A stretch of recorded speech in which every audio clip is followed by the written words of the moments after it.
This video is on simple harmonic motion with calculus.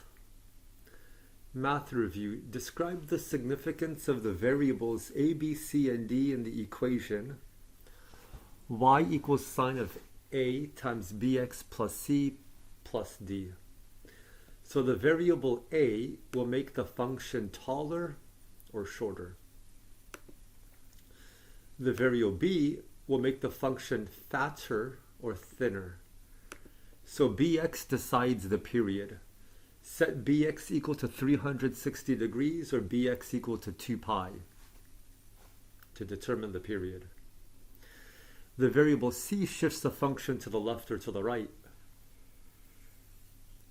This is called the phase angle. And finally, the variable d shifts the function up or down.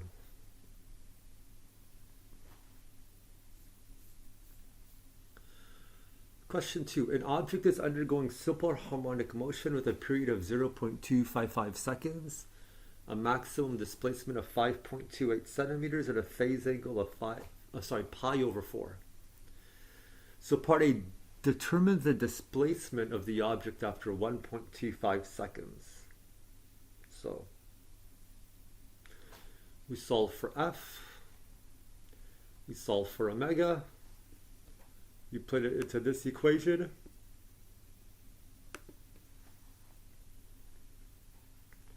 And make sure your calculator is in radians. So we get a solution. Part B, determine the velocity of the object after 2.5 seconds. So we have an equation for the displacement. Take the derivative to get the velocity.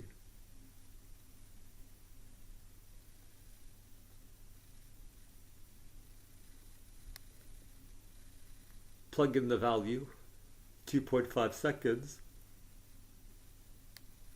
we get a solution. Part C, determine the maximum speed of the object. Well, that's when cosine of omega t plus phi is equal to 1. So it's just this, omega times the displacement, maximum displacement. Question 3. Derive the equations of motion, energy, and speed for simple harmonic motion.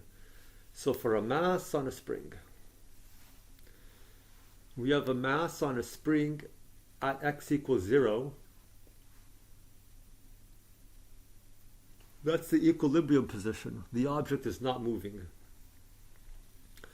When we stretch the mass on a spring to x equals plus a and release it, this object is going to oscillate between x equals minus a and x equals plus a.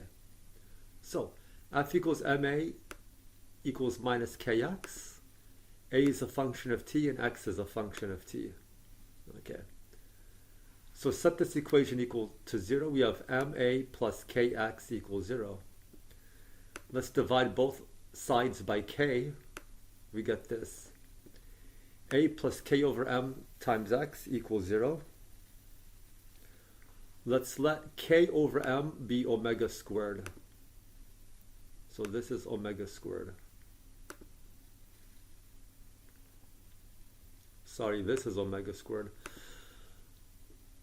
Now, we know that acceleration is a second derivative of displacement. So a is x dot dot. So now let's take a guess. If we have a function x, and we take the second derivative of that function and we put it here, and we substitute x into this equation, and the second derivative of x into this equation, do we get 0? So we got to take a guess. So let's guess x of t equals x sub 0 sine omega t. Take the derivative, take the second derivative. Now plug those two functions, x dot dot and x, and see what it equals.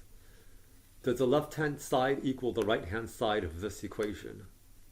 And it does. So this is a solution here. And we have another solution. This is another solution. So total energy of this mass on a spring up here is the kinetic energy plus the potential energy, which is 1/2 mv squared plus 1/2 k delta x squared.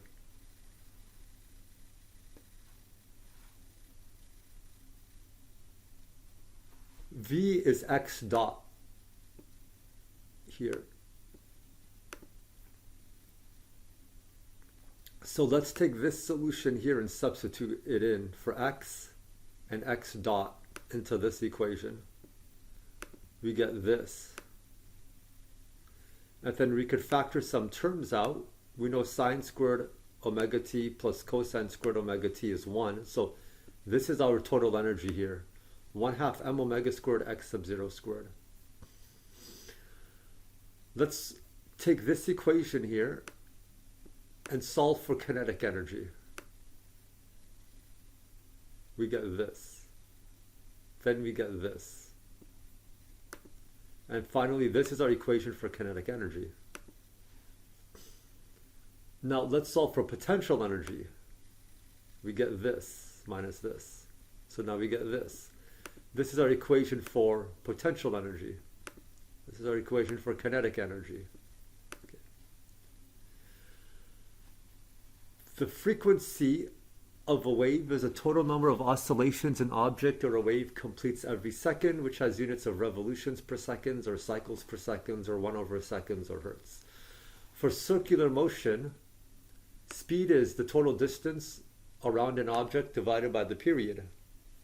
Time it takes to make a revolution. It's 2 pi r over t.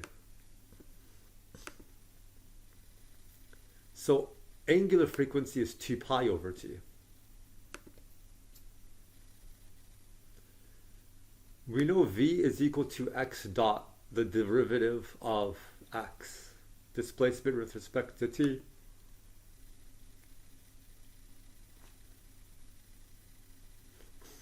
V squared is equal to this. And then we're going to square everything inside the parentheses. We know cosine is 1 minus sine.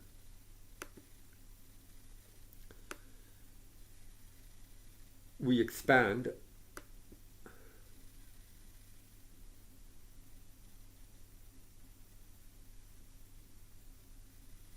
Here,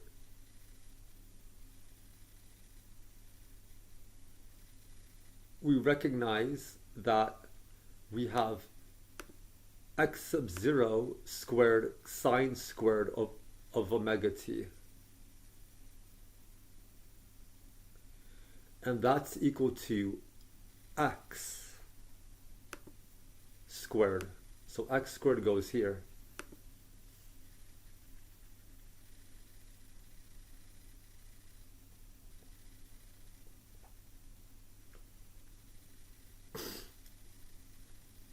And then we get this as our solution. So we could take the derivative here. So v squared, we could take the square root of this. V squared becomes v. And omega squared times x 0 squared minus x squared becomes this here.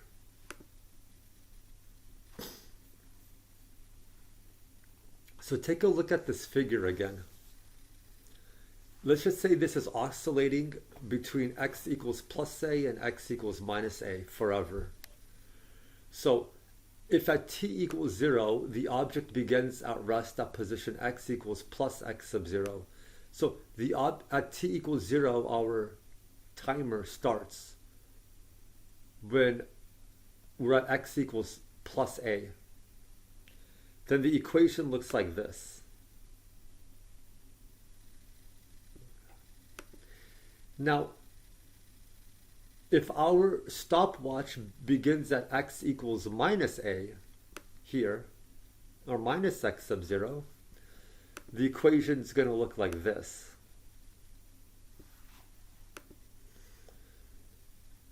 And if looking at this figure, at t equals 0, the object is moving to the right at position x equals 0. So that this object is moving left, right, left, right, left, right, then it moves to the right. The moment it's at the equilibrium position, it's moving to the right.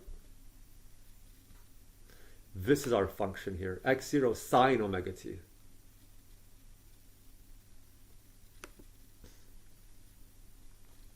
Finally, if this object is moving to the left and it's in the middle, at t equals 0, we start our stopwatch. The displacement is minus x sub 0 sine omega t.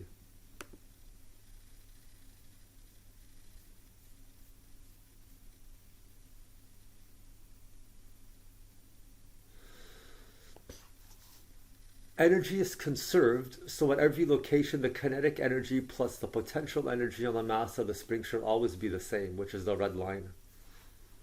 So if this is x equals plus a on the right, x equals minus a on the left, and it's always oscillating between plus a and minus a, this is what the potential energy curve, kinetic energy curve, total energy curve look like. So the derivative of displacement gives us velocity. The derivative of velocity gives us acceleration.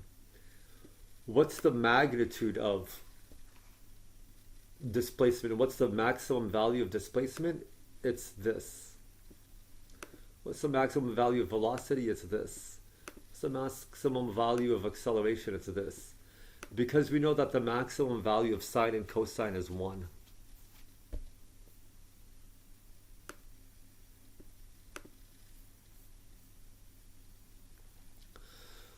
Question 4. A mass of 0.765 kilograms undergoes simple harmonic motion with a maximum displacement of 0.232 meters and a frequency of 0.652 hertz. Part A. Determine the period of the motion. Okay, we got this. Part B. Determine the total energy. Let's solve for omega, angular frequency. Let's plug it into this total energy equation. Part C, determine the potential energy of the mass when it is 0.1 meters from its equilibrium position. So this is potential energy, so we got this. Plug everything in, we get this. Part D, determine the kinetic energy of the mass when it is 0.1 meters from its equilibrium position. So we have an equation for kinetic energy. And 0.1 meters from its equilibrium position means x is equal to 0.1.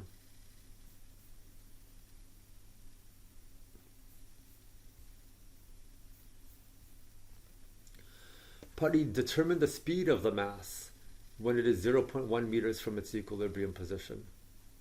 It says speed, so let's use a speed equation. Part F, determine the maximum speed of the mass. Well, that's when cosine omega t plus phi is equal to 1. So we get this equation. Now this is optional for math lovers. The small angle approximation for the period of a pendulum is given to be this. T equals 2 pi times root L over G. The exact solution for any angle is given in this video below. So watch and take notes on this video.